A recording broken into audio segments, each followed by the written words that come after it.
올해 신년맞이 특세 주제는 회복하게 하시는 하나님으로 정하고 말씀을 준비했습니다. 아직도 코로나의 어려움은 있지만 우리의 믿음을 말씀의 능력으로 붙들어 주시는 하나님을 경험하면서 무너짐을 통해서 새로운 창조 역사를 만들어 가시는 회복의 은혜가 우리의 기도 가운데 임하기를 주님의 이름으로 축원합니다. 지난 2년이 넘는 코로나 사태를 겪으면서 제 마음속에 지워지지 않는 한 단어가 있었습니다. 영적 침체라는 단어였습니다. 하나님과 멀어지면 안 되는데, 우리의 믿음이 약해지면 안 되는데, 예배의 열정이 식어지면 안 되는데 생각하면서 이 영적 침체에 빠지는 성도가 없게 해달라고 지금도 기도하고 있습니다.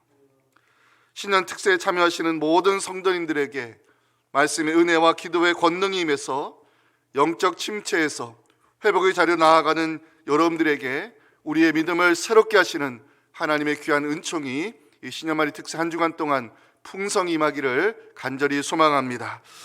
성경을 찾아봤습니다. 믿음의 영웅들도 영적 침체를 겪었는가 사례를 찾아보니 제 눈에 세 사람이 눈에 띄었습니다. 첫 번째 인물은 이스라엘의 영적 지도자 모세였습니다. 모세하면 우리에게 떠오르는 이미지가 있습니다. 하나님의 지팡이를 손에 들고 홍해를 가르며 광야 시대를 이끌었던 이스라엘 공동체의 영적 지도자 이미지가 모세입니다. 이런 모세에게도 영적 침체기가 찾아왔다는 사실을 알고 계십니까? 민수기 11장에서 우리는 영적 침체의 늪에 빠져드는 모세를 발견할 수 있습니다. 민수기 11장에는 두 가지 사건이 기록이 되어 있는데요. 민수기 11장 1절에서 3절까지는 디베라에서 일어난 사건이 기록이 되어 있고, 민수기 11장 4절부터 35절까지는 기브롯 핫다와에서 일어난 사건이 기록이 되어 있습니다. 두 사건 모두 모세에게 영적 침체의 원인을 제공하는 사건이 되는데 여기에 공통 분모가 있습니다. 두 사건 모두 불평과 원망으로 시작되었다는 사실입니다. 먼저 디베라 사건을 소개하면 민수기 11장 1절에 이런 기록을 볼 수 있습니다. 여호와께서 들으시기에 백성이 악한 말로 원망하매 여호와께서 들으시고 진노하사 여호와의 불을 그들 중에 붙여서 진영 끝을 사르게 하시매.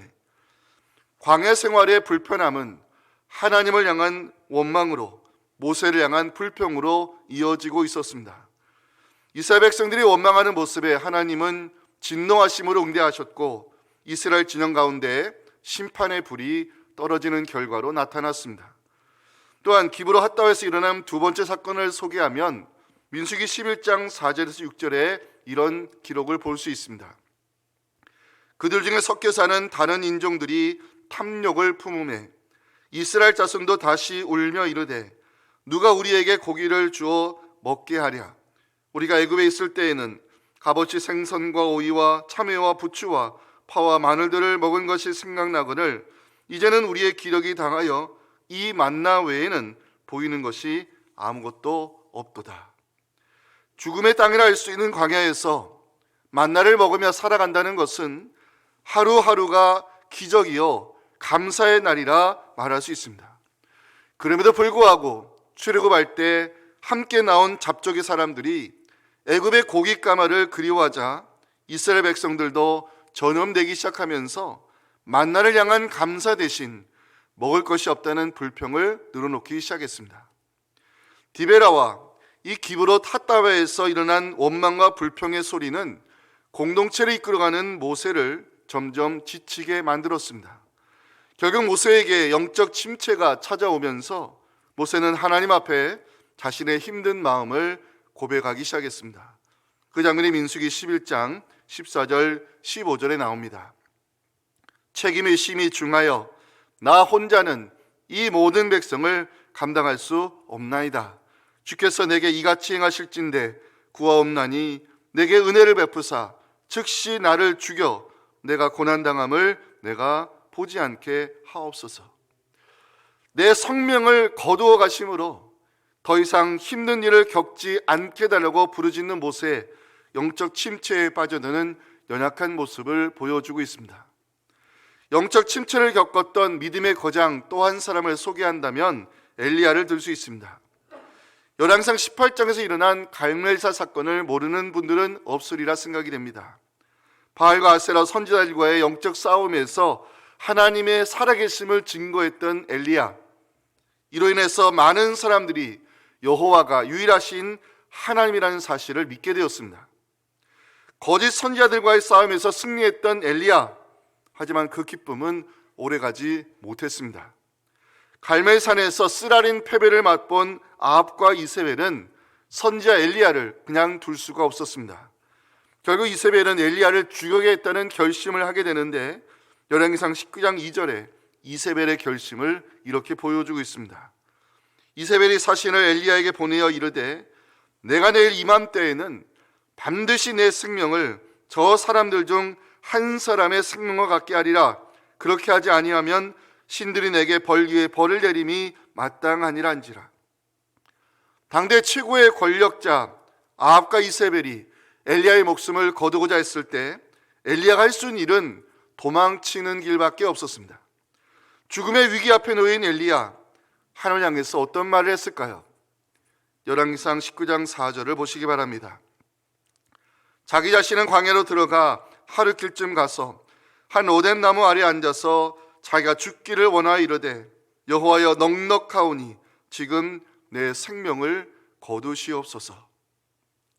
엘리야 역시 모세와 마찬가지로 내 생명을 지금 거두어 달라고 애원하면서 영적 침체에 빠져드는 모습을 보여주고 있습니다. 마지막 우리가 잘 아는 눈물의 선지자 예레미야도 영적 침체의 늪에 빠졌다는 사실을 알고 계십니까? 멸망의 길로 치닫는 유다 백성을 향해서 무려 50년 동안 하나님의 말씀을 전했던 예레미야, 그는 사람들에게 환영받지 못하는 선지자였습니다. 왜냐하면 예레미야가 전하는 메시지의 핵심이 회개와 심판이었기 때문입니다. 하나님께로 돌아가지 아니하면 예루살렘은 바벨론에 의해 멸망받게 될 것을 선포한 예레미야, 그에게 돌아온 것은 조롱과 냉대와 따돌림이었습니다. 예레미야도 사람인지라 지치기 시작했고 선지자로 부름받은 것을 끝내 후회하는 지경에 이르게 되었습니다. 이 영적 침체에 빠져든 예레미야의 모습을 성경은 예레미야 20장 7절과 8절에서 보여주고 있습니다. 어떻게 보면 우리에게도 참 위로가 되는 장면이라 생각이 되는데요, 우리 같이 한번 읽어봤으면 좋겠습니다. 시작. 여호와여 주께서 나를 권유하심으로 이기셨으므로 내가 조롱거리가 되니 사람마다 종일토록 나를 조롱하나이다. 내가 말할 때마다 외치며 파멸과 멸망을 선포함으로 여호와의 말씀으로 말미암아 내가 종일토록 치욕과 모욕거리가 됨이니이다. 하나님이 전하신 말씀 때문에 모욕과 따돌림을 당했던 예레미야, 선지자로 부름하는 것을 후회하면서 영적 침체에 빠져드는 연약한 모습을 보여주고 있습니다. 위대한 지도자 모세, 위대한 기도의 사람 엘리야, 위대한 선지자 예레미야, 성경이 인정하는 영적 거장임에 틀림없지만 이들도 사람이었고 지쳐갈 때가 있었으며 영적 침체에 빠져드는 우리와 동일한 모습을 보여주고 있습니다. 사람은 완전한 존재가 아니기에 얼마든지 넘어질 수 있고 얼마든지 지칠 수 있으며 누구라도 영적 침체에 빠져들 수 있습니다. 이 영적 침체에서 우리는 어떻게 해야 회복의 자리로 나아갈 수 있을까요? 이것이 오늘 우리에게 들려주시는 첫날의 메시지입니다.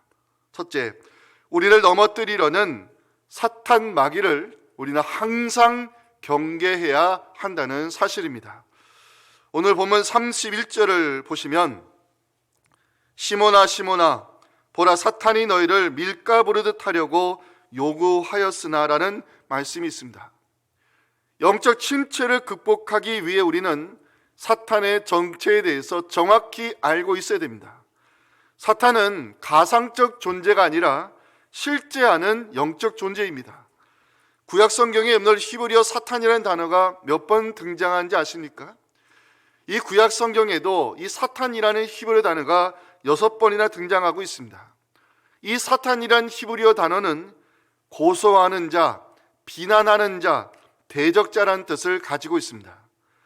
하나님의 백성을 고소하고 비난하며 대적하는 사탄, 욥기에서 그 실체를 발견할 수 있습니다. 히브리어로 기록된 이 구약 성경을 헬라어로 번역한 70인역 성경을 보면 사탄은 디아블로스로 등장하고 고발자란 뜻을 가지고 있습니다. 고발자, 비난자, 대적하는 자, 이것이 사탄의 정체입니다. 하나님과 멀어지게 만들기 위해서 사탄은 수단과 방법을 가리지 않고 끊임없이 우리를 유혹하고 넘어지게 하며 이 고통의 시간들을 통해서 하나님의 살아계심을 의심하게 만드는 것이 사탄의 목적입니다. 주님께서도 이 사탄의 존재를 인정하시고 마귀가 지금 우리 주변에서 무엇을 하고 있는지 31절에서 주님은 이렇게 말씀하셨습니다. 보라, 사탄이 너희를 밀가부르듯 하려고 요구하였으나, 혹시 여러분들 밀가부르듯 한 단어가 무슨 뜻인지 알고 계십니까? 또 속으로 감귤 까먹는 또 이런 아닙니다. 밀가부르듯 한다는 것은 헬라어로 채를 흔들다라는 뜻입니다. 사탄의 하는 일이 뭡니까? 우리의 믿음을 흔들어대는 것이 사탄의 활동 목적이라는 것입니다. 이것은 앞으로 베드로의 부인 사건을 예언하시는 장면으로 사탄이 베드로의 마음속에 들어가 그의 믿음을 흔들어내어서 예수를 모른다고 부인하는 자리까지 베드로가 끌려 내려갈 것을 주님은 미리 예고해 주셨습니다. 영적 침체에 빠지지 않기 위해 우리는 이 사탄의 정체를 알고 있어야 됩니다. 사탄은 대적하는 자로 우리의 믿음을 흔들어대는 일을 지금도 우리 주변에서 멈추지 않고 있습니다. 사탄이 원하는 것이 진정 무엇일까요? 우리와 하나님 사이를 멀어지게 만드는 것, 하나님의 살아계심을 의심하게 만드는 것, 이것이 마귀가 원하는 바입니다. 고통의 시간을 우리가 길게 지나다 보면 하나님이 과연 우리의 힘든 상황을 알고는 계시는 것일까? 하나님이 과연 내 기도를 듣고는 계시는 것일까? 의심하게 되고, 이런 의심이 쌓이게 되면 결국 하나님의 살아계심을 부인하는 자리까지 내려갈 수 있다는 것입니다. 그래도 내가 예수 믿은 지 수십 년 됐는데, 그래도 내가 교회 다닌 지 연수가 얼마인데 하나님을 부인하는 자리까지 내려갈 수 있겠는가? 혹 이렇게 생각하는 분들이 계십니까? 베드로가 바로 그 자리까지 내려갔다는 사실을 우리는 잊어서는 안 됩니다. 31절을 다시 보실까요?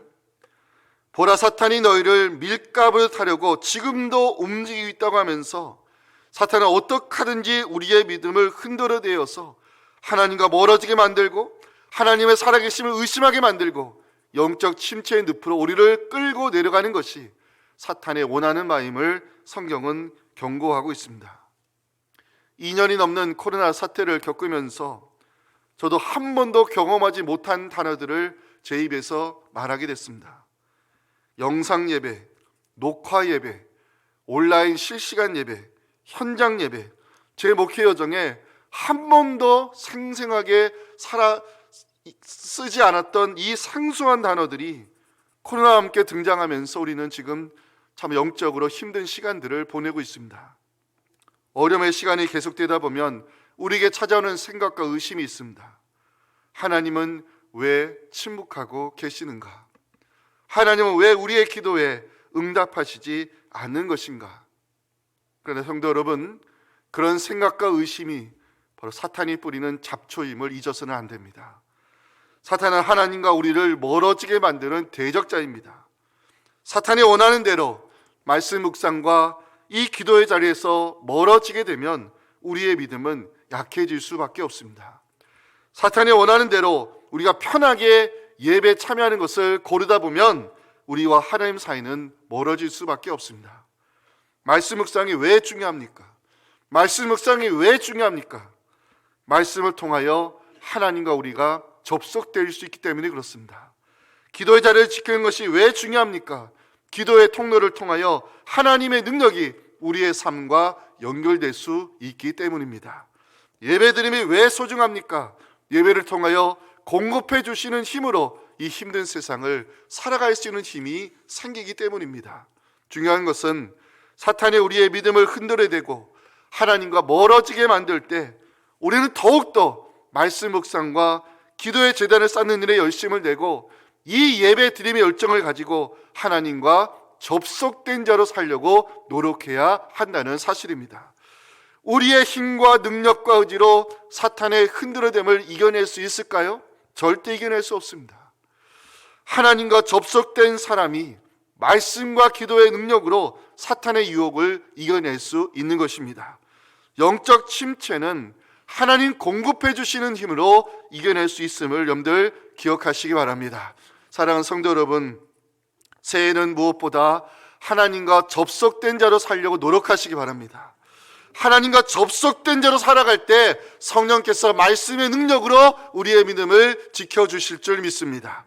기도의 통로를 통해서 세상을 이겨낼 수 있는 영적 힘을 공급해 줄 줄 믿으시고 새해를 시작하는 우리에게 회복의 은혜가 임하기를 주님의 이름으로 축원합니다. 자, 두 번째 메시지가 중요합니다. 주님의 붙드심으로 우리는 영적 침체를 이겨낼 수 있다는 사실입니다. 누구에게도 찾아올 수 있는 이 영적 침체, 어떻게 극복할 수 있을까요? 우리의 힘과 의지로는 안 된다는 것이 우리가 알아야 될 중요한 포인트입니다. 제가 처음에 소개해드렸던 모세, 엘리야, 예레미야, 이들은 어떻게 영적 침체를 극복할 수 있었을까? 그 과정을 함께 살펴보며 이 영적 침체의 늪에서 회복의 자리로 나아가는 답을 함께 찾아가기 원합니다. 자, 불평과 원망을 쏟아내는 이스라엘 백성들 때문에 모세의 마음이 지쳐가기 시작했을 때 모세는 자신감을 잃어가고 있었습니다. 불평이 습관이 되어버린 사람들을 이끌고 내가 광야에 행진을 할 수 있을까? 생각할수록 자신감을 가질 수가 없었습니다. 급기야 모세는 이 책임감의 무게를 이겨내지 못해서 하나님, 나 혼자서는 이 백성들을 감당할 수 없으니 차라리 내 생명을 거두어 가심으로 더 이상 힘든 시간을 보내지 않게 해달라고 자신의 힘든 마음을 토로하기 시작했습니다. 이 영적 침체에 빠져드는 모세, 하나님은 그냥 둘 수가 없었습니다. 힘들어하는 모세를 돕기 위해 하나님이 일하시기 시작하셨습니다. 자, 디베라 원망의 현장에 떨어진 심판의 불을 하나님이 어떻게 해결해 주셨을까요? 민수기 11장 2절 말씀을 다 함께 읽기 원합니다. 함께 읽겠습니다. 백성이 모세에게 부르짖음으로 모세가 여호와께 기도하니 불이 꺼졌더라. 아멘. 하나님은 모세의 기도에 즉각적으로 응답하셨고 이 심판의 불을 꺼주심으로 모세의 영적 권위를 다시 세워주셨습니다. 기브로 핫다와에서 또다시 불평과 원망의 목소리가 터져나왔을 때 나 혼자 이 백성들을 감당할 수 없다고 힘들어하는 모세를 하나님이 어떻게 도운지 아십니까? 민수기 11장 17절 말씀도 같이 읽겠습니다. 시작. 내가 강림하여 거기서 너와 말하고 내게 임한 영을 그들에게도 임하게 하리니 그들이 너와 함께 백성의 짐을 담당하고 너 혼자 담당하지 아니하리라. 아멘. 무거운 책임감으로 힘들어하는 모세를 위해서 하나님은 70인의 장로를 세워주셨고 함께 동역하게 하심으로 영적 침체에 빠진 모세를 하나님이 도와주셨습니다. 갈멜산에서 여호와가 유일하신 하나님이라는 사실을 증거했던 엘리야, 그에게 돌아온 것은 아합과 이세벨의 보백의 칼이었습니다. 이세벨의 칼을 피해서 로덴나무 아래 숨어 들어온 이 엘리야, 내일을 장담할 수 없는 두려움 속에서 엘리야는 차라리 지금 죽기를 바란다고 하면서 내 생명을 거두어가 달라고 하나님께 부르짖기 시작했습니다. 위대한 선지자 엘리야가 왜 이런 하소연을 하는 것일까요? 이유가 있습니다. 열왕기상 19장 14절 보시면 엘리야가 힘들어하는 이유를 찾아볼 수 있습니다. 그가 대답하되 내가 만군의 하나님 여호와께 열심히 유별하오니 이는 이스라엘 자손이 주의 언약을 버리고 주의 제단을 헐며 칼로 주의 선지자들을 죽였음이오며 오직 나만 남았거늘 그들이 내 생명을 찾아 빼앗으려 하나이다. 아합과 이세벨이 휘두르는 칼에 선지자들이 죽임을 당하고 엘리야 홀로 남았을 때 그에게 밀려오는 두려움과 외로움은 엘리야를 영적 침체의 늪으로 끌고 가고 있었습니다. 이 영적 침체에 빠지는 엘리야를 위해서 하나님이 어떻게 역사하셨을까요? 열왕기상 19장 18절 말씀이 저에게는 참 많은 은혜가 됐습니다. 함께 읽겠습니다. 시작.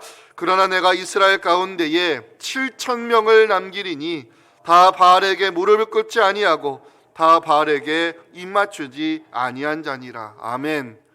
나만 남았다고 하소연하는 엘리야를 위해서 하나님은 바알에게 무릎 꿇지 아니한 7,000명의 용사를 남겨두었다 말씀하시며 자신감을 잃어가는 엘리야에게 하나님은 용기를 더해 주셨습니다. 마지막으로 눈물의 선지자 이 예레미야를 살펴보겠습니다. 전하신 말씀을 선포했을 뿐인데 그에게 돌아온 것은 사람들의 조롱과 냉대와 따돌림이었습니다. 20세의 젊은 나이에 선지자로 부름받아서 무려 50년 동안 말씀의 종으로 살아했던 예레미야. 하지만 유다 백성들의 완악한 마음은 하나님 말씀에 반응하기를 싫어했습니다.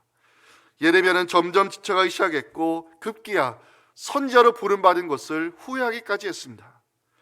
영적 침체에 빠져는 예레미야를 위해서 하나님이 어떻게 도와주셨을까요? 예레미야 20장 9절 말씀을 주목해 보시기 바랍니다. 내가 다시는 여호와를 선포하지 아니하며 그의 이름으로 말하지 아니하리라면 나의 마음이 불붙는 것 같아서 골수에 사무치니 답답하여 견딜 수 없나이다.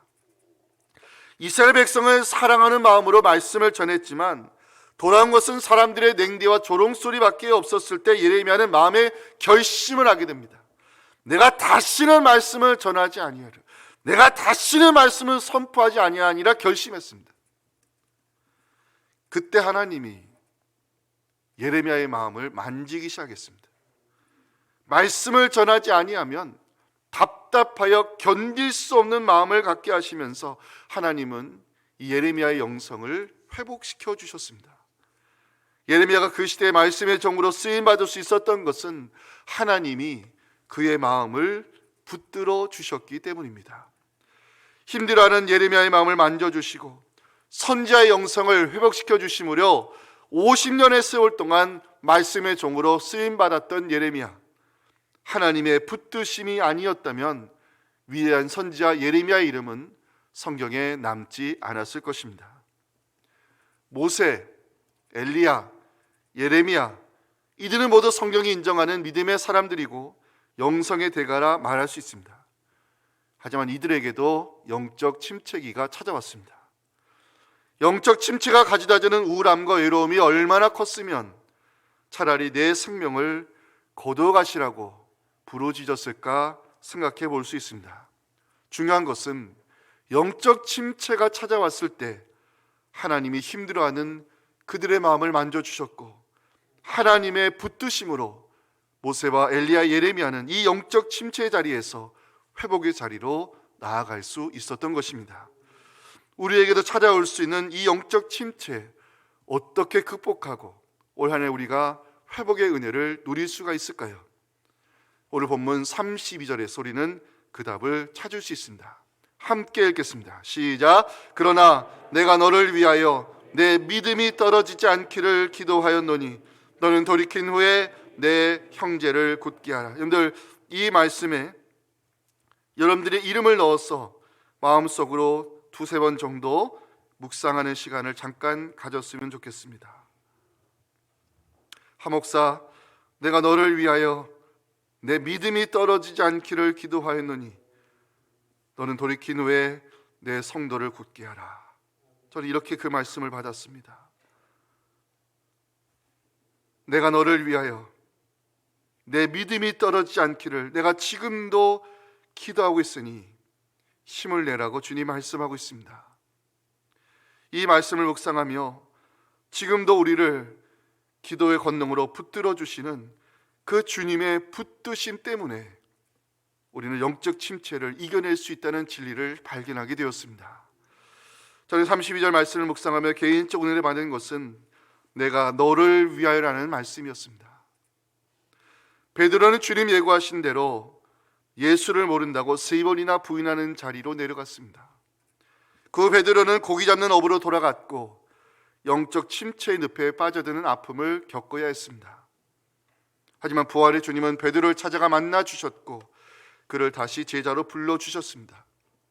베드로가 영적 침체를 극복하고 복음을 증거하는 위대한 사도로 쓰임받을 수 있었던 것은 베드로의 믿음이 떨어지지 않기를 기도하셨던 주님의 붙드심 때문이었습니다.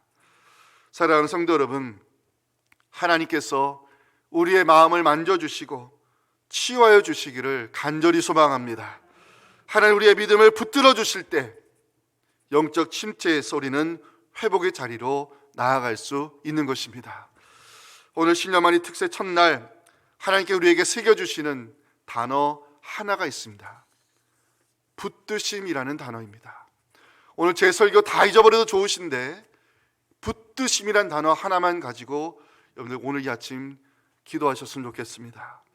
하나님께서 우리의 믿음이 약해지지 않도록 말씀과 기도로 붙들어 주심을 믿으시면서 그 주님의 붙드심으로 영적 침체에서 회복의 자리로 나아가는 오늘 복된 새해 될 수 있기를 간절히 소망하면서 다 함께 히브리서 7장 25절 말씀을 함께 읽으며 오늘 설교를 마치도록 하겠습니다. 함께 읽겠습니다. 그러므로 자기를 힘입어 하나님께 나아가는 자들을 온전히 구원하실 수 있으니 이는 그가 항상 살아계셔서 그들을 위하여 간구하심이라. 아멘. 지금도 살아계셔서 언제나 우리의 이름을 불러가시며 하나님 보좌 우편에서 기도의 건너무로를 붙들어 주시는 우리 구주 예수님의 은혜와 이 시간 우리의 기도를 통해서 선하게 역사하사 우리를 영적 침체에서 회복의 자리를 이끌어주실 아버지 하나님의 크신 사랑과 성령의 역사하심이 오늘 신년만이 특세 주신 이 귀한 메시지를 마음속 깊이 새기며 지금도 우리의 믿음을 흔들리는 사탄 마귀를 예수의 이름으로 물리치며 주의 붙드심 때문에 승리할 것을 확신하는 우리 사랑하는 성도들의 이 간절한 부르짖음과 가정의 기도 제목과 살아가는 교회 위에 지금부터 영원토록 함께 하시기를 간절히 축원하옵나이다. 아멘.